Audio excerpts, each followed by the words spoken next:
துதிக்கும் அடியவர்க்கு ஒருவர் கெடுக்க இடர் நினைக்கின் அவர் குலத்தை முதல் அறக்கலையும் எனக்கு ஒரு துணையாகும்.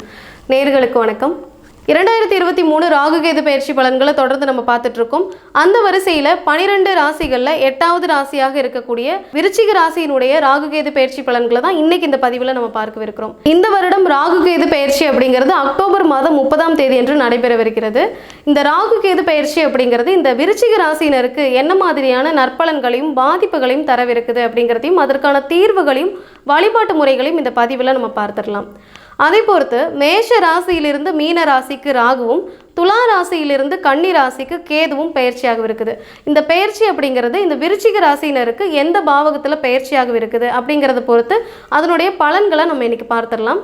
இந்த விருச்சிக ராசினர் கடந்த 1.5 ஆண்டு காலமாக 6ஆம் பாவகத்தில் ராகு பயிற்சியாக இருந்த காரணத்தினாலையும் 12ஆம் இடமாகிய விரயஸ்தானத்தில் கேது பயிற்சியாக இருந்த காரணத்தினாலையும் தொடர்ந்து கடன் சுமைகளையும் விரயங்களையுமே இந்த விருச்சிக ராசினர் சந்திச்சிருப்பீங்க அப்படின்னே சொல்லலாம். அதே போல உடல் உபாதைகள் அப்படிங்கிறதும் அதிகமாக இருந்திருக்கும். குடும்பத்தில் இருக்கக்கூடிய உறுப்பினர்களுக்கு மருத்துவம் சார்ந்த நிறைய விரயங்களை கண்டிப்பாக சந்திச்சிருப்பீங்க அப்படின்னே சொல்லலாம். இந்த காலகட்டம் மாறி இந்த ராகுகேது பயிற்சி எப்படி இருக்குது அப்படிங்கிறத நம்ம பார்த்துடலாம். இப்போ நடக்கக்கூடிய இந்த ராகுகேது பயிற்சி அப்படிங்கிறது விருச்சிக ராசியினருக்கு எந்த பாவகத்தில் பயிற்சியாக இருக்குது அப்படின்னு பார்க்கும் பொழுது விருச்சிக ராசியிலிருந்து 5ஆம் இடத்துல 5ஆம் பாவகம் அப்படின்னு சொல்லக்கூடிய பூர்வ புண்ணியஸ்தானத்திற்கு ராகுவும், அதே போல கேது பயிற்சி அப்படின்னு பார்க்கும் பொழுது 11வது இடம் அப்படின்னு சொல்லக்கூடிய இந்த 11ஆம் பாவகமாகிய லாபஸ்தானத்திற்கு கேதுவும் பயிற்சியாக இருக்குது. இந்த பயிற்சி எப்படி இருக்கும் அப்படின்னு பார்க்கும் பொழுது 5ஆம் இடம் அப்படின்னு சொல்லக்கூடிய இந்த பூர்வீகம் பூர்வ புண்ணியம் அப்படின்னு சொல்லக்கூடிய இடத்துல இதுவரைக்கும் பிரச்சனைகளை சந்திக்காத நபர்களுக்கு கூட பூர்வீக சொத்து விஷயங்களில் கண்டிப்பாக சில பிரச்சனைகளை சந்திக்கிற மாதிரியான சூழ்நிலைகள் கட்டாயமாக ஏற்படும் அப்படின்னே சொல்லலாம். இந்த காலகட்டத்தில் பூர்வீகம் சம்பந்தமான சொத்துக்களில் வம்பு வழக்குகள் ஏற்படும் அப்படிங்கிறதும், வம்பு வழக்குகள் ஏற்பட்டு அது சம்பந்தமான மன உளைச்சல்களையும் கொடுக்கக்கூடிய ஒரு சூழ்நிலையை ஏற்படுத்துது. அதில் இருக்கக்கூடிய பிரச்சனைகளை இன்னும் அதிகரிக்கக்கூடிய வாய்ப்புகள் அப்படிங்கிறதும் உண்டு. அதே போல் உடல் உபாதைகள் அப்படின்னு பார்க்கும் பொழுது குடும்ப உறுப்பினர்கள் அப்படின்னு சொல்லக்கூடிய பெரியவர்களுக்கு உடல் உபாதைகளை ஏற்படுத்தக்கூடிய வாய்ப்புகள் அப்படிங்கிறது உண்டு. கட்டிகளோ அல்லது அறுவை சிகிச்சைகளோ கூட ஏற்படுவதற்கான வாய்ப்புகள் இருக்குது. அப்படிங்கிறதுனால அதில் கூடுதல் கவனம் செலுத்த வேண்டிய ஒரு சூழ்நிலை அப்படிங்கிறது உருவாகும். 5ஆம் இடத்துல போகக்காரகன் பயிற்சி அப்படிங்கிறதுனால மனம் தடுமாறக்கூடிய ஒரு சூழ்நிலை அப்படிங்கிறதும் உண்டு. சரியான முடிவுகளை ஒரு தடவைக்கு பல தடவை யோசிச்சு எடுத்துக்கிறது அப்படிங்கிறது இந்த காலகட்டத்தில் ஒரு சிறப்பான ஒரு முடிவாக இருக்கக்கூடிய விஷயமாக இருந்துட்டு இருக்கு. இந்த காலகட்டத்தில் வேலைப்பளு அப்படிங்கிறதும் அதிகமாக தான் இருந்துட்டு இருக்கும். அதே போல் அந்த வேலைப்பளுவில் சில முன்னேற்றமான முயற்சிகள் வாய்ப்புகள் அப்படிங்கிறதும் கண்டிப்பாக இருந்துட்டு இருக்க ஒரு சூழ்நிலையாக தான் இருக்கு. மேலும் 11வது இடத்துல லாபஸ்தானத்தில் கேதுவினுடைய பயிற்சி அப்படிங்கிறதுனால ஏற்கனவே பல விரயங்களை 1.5 வருஷமாக சந்திச்சுட்டு இருந்த இந்த விருச்சிக ராசியினருக்கு லாபம் குறையக்கூடிய ஒரு சூழ்நிலை தான் இப்போவும் இருக்குது அப்படின்னே தான் சொல்லணும்.